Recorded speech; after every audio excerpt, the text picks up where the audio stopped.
रुकिए, क्या आपने कभी सोचा है कि एक पल का क्रोध इंसान से सबसे पहले क्या छीनता है? धन नहीं, रिश्ते नहीं, बल्कि उससे भी कहीं अधिक कीमती चीज।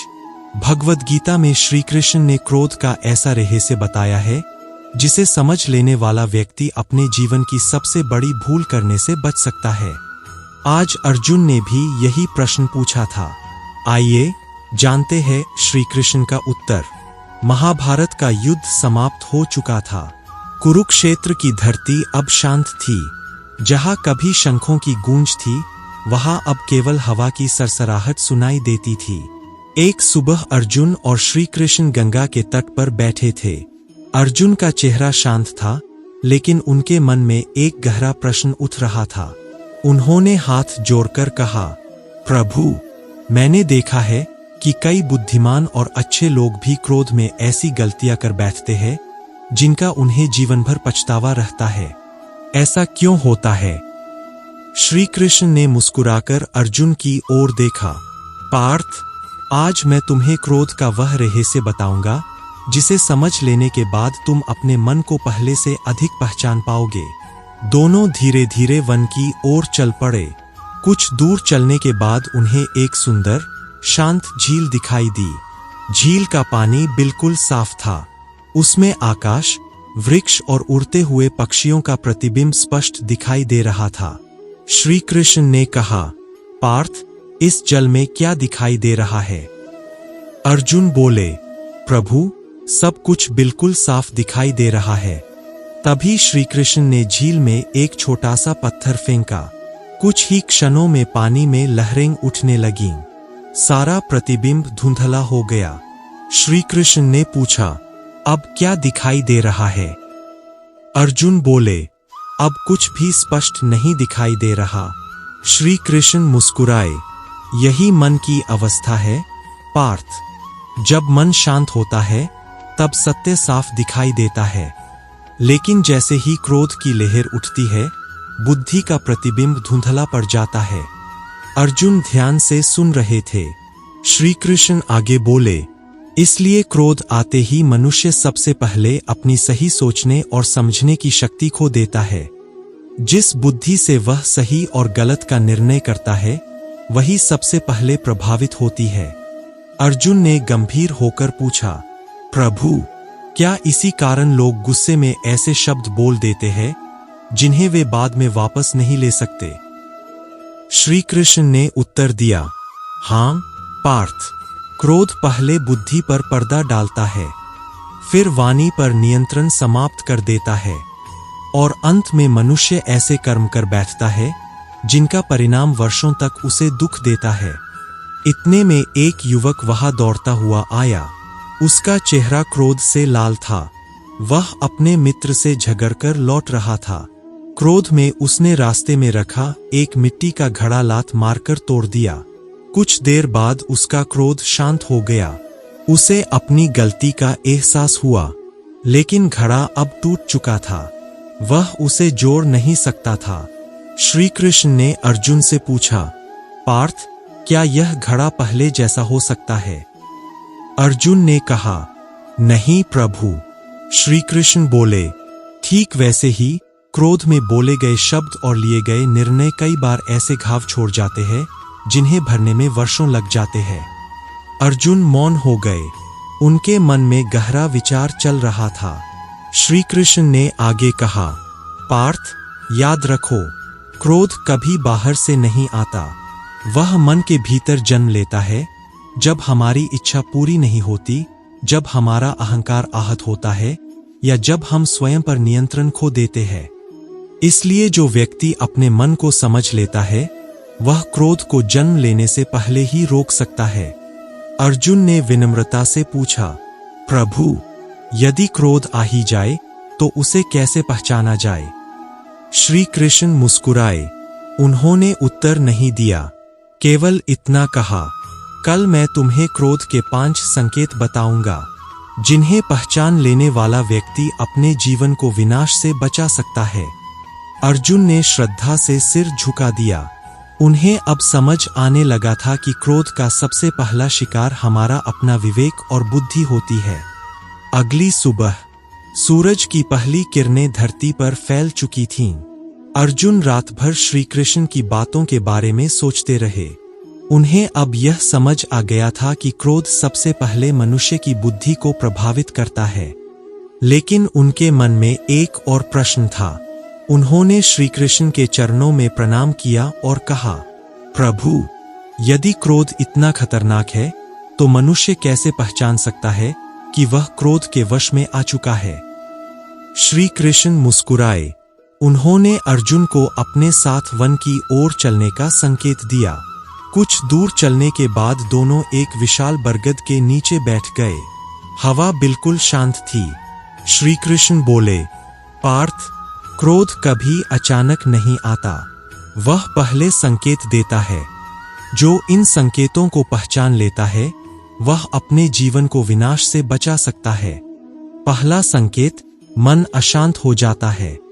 जब छोटी छोटी बातें भी तुम्हें परेशान करने लगे, जब मन बार बार उसी घटना को दोहराने लगे, समझ लेना कि क्रोध जन्म ले रहा है। अर्जुन ध्यान से सुन रहे थे। दूसरा संकेत, वाणी कठोर हो जाती है। क्रोध में मनुष्य वह भी बोल देता है जो वह सामान्य अवस्था में कभी नहीं बोलता। शब्दों के घाव तलवार से भी गहरे होते हैं। पार्थ, तभी एक व्यापारी वहां आया। वह अपने नौकर पर बहुत गुस्सा कर रहा था। क्रोध में उसने अपमानजनक शब्द कह दिए। कुछ देर बाद उसका गुस्सा शांत हो गया। वह पछताने लगा, लेकिन नौकर की आंखों में आंसू आ चुके थे। श्री कृष्ण ने अर्जुन की ओर देखा। पार्थ, टूटे हुए शब्द वापस नहीं आते। तीसरा संकेत, सही और गलत का निर्णय कमजोर हो जाता है। श्री कृष्ण बोले, क्रोध में मनुष्य सोचता कम है, प्रतिक्रिया अधिक देता है। यही कारण है कि एक पल का गुस्सा कई वर्षों का दुख बन जाता है। अर्जुन ने धीरे से पूछा, प्रभु, क्या इसी कारण लोग बाद में कहते हैं, काश मैंने ऐसा न किया होता? श्री कृष्ण मुस्कुराए। हाँ पार्थ, क्योंकि जब बुद्धि लौटती है तब तक समय निकल चुका होता है। चौथा संकेत, रिश्ते टूटने लगते हैं। दोनों आगे बढ़े। उन्होंने देखा कि दो भाई खेत की छोटी सी मेर को लेकर झगड़ रहे थे। बात इतनी बढ़ी कि दोनों ने वर्षों पुराना प्रेम भुला दिया। श्री कृष्ण बोले, देखो अर्जुन, जमीन छोटी है लेकिन क्रोध ने इनके दिल छोटे कर दिए। जहां क्रोध रहता है वहां प्रेम अधिक समय तक नहीं टिकता। अर्जुन की आंखें नम हो गईं। पांचवा संकेत, मनुष्य स्वयं को सही मानने लगता है। श्री कृष्ण ने कहा, क्रोध का सबसे बड़ा भ्रम यही है कि उस समय हर व्यक्ति को लगता है कि गलती केवल सामने वाले की है। लेकिन जब मन शांत होता है तब अपनी भूल भी दिखाई देने लगती है। कुछ देर मौन रहा। फिर श्री कृष्ण ने गीता का सार समझाते हुए कहा, क्रोध से मोह उत्पन्न होता है। मोह से स्मृति भ्रमित हो जाती है। स्मृति भ्रमित होने पर बुद्धि का नाश होता है और बुद्धि नष्ट होने पर मनुष्य अपने ही हाथों अपना पतन कर लेता है। अर्जुन अब पूरी तरह शांत थे। उन्होंने कहा, प्रभु, अब मैं समझ गया कि क्रोध का पहला शिकार हमारा अपना मन होता है, दुश्मन नहीं। श्री कृष्ण मुस्कुराए। तुम सत्य के बहुत निकट पहुंच चुके हो पार्थ, लेकिन अभी सबसे महत्वपूर्ण बात बाकी है। कल मैं तुम्हें बताऊंगा कि क्रोध पर विजय कैसे पाई जाए। ऐसा कौन सा अभ्यास है जो सबसे क्रोधित व्यक्ति को भी शांत बना सकता है। अर्जुन ने श्रद्धा से श्री कृष्ण के चरणों में प्रणाम किया। अब उनके मन में केवल एक इच्छा थी, अपने क्रोध पर विजय पाने की। सुबह का समय था। पूर्व दिशा से उगते सूर्य की किरणें पूरे वन को सुनहरे प्रकाश से भर रही थीं। हल्की हवा बह रही थी। पक्षियों का मधुर स्वर वातावरण को शांत बना रहा था। अर्जुन आज पहले से कहीं अधिक गंभीर थे। उन्होंने श्री कृष्ण के चरणों में प्रणाम किया और बोले, प्रभु, अब मैं समझ गया हूं कि क्रोध मनुष्य की बुद्धि, रिश्ते और शांति छीन लेता है।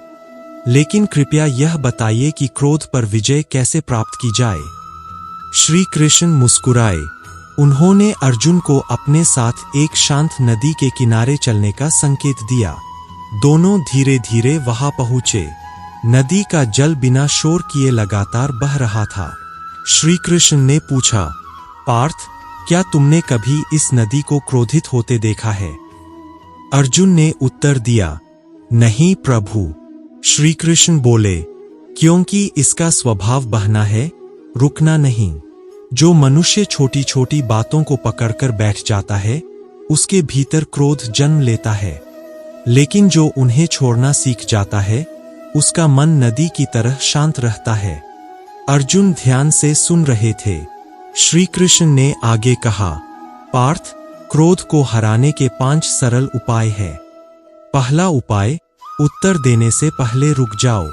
क्रोध में तुरंत बोले गए शब्द अक्सर जीवन भर का पछतावा बन जाते हैं।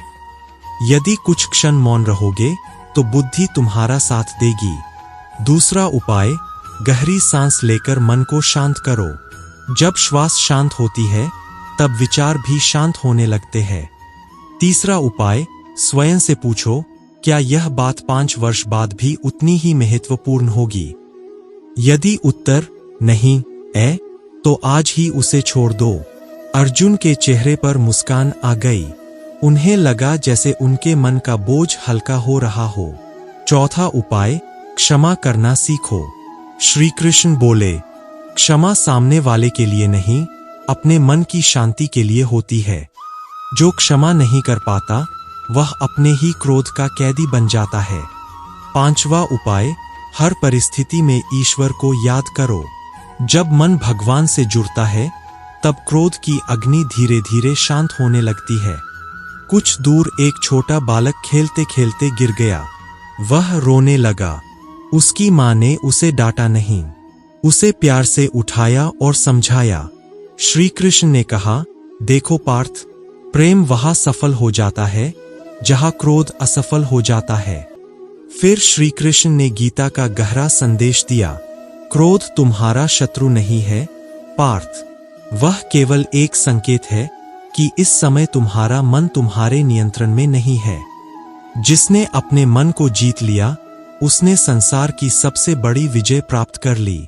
अर्जुन की आंखों में आंसू आ गए। उन्होंने हाथ जोड़कर कहा, प्रभु, आज मुझे समझ आ गया कि क्रोध से जीतने का अर्थ दूसरों को हराना नहीं, बल्कि स्वयं पर विजय पाना है। श्री कृष्ण मुस्कुराए।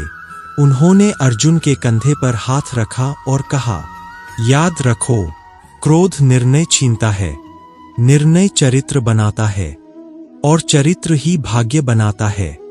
इसलिए जो क्रोध पर विजय पा लेता है, वह अपने भाग्य को भी उज्ज्वल बना लेता है।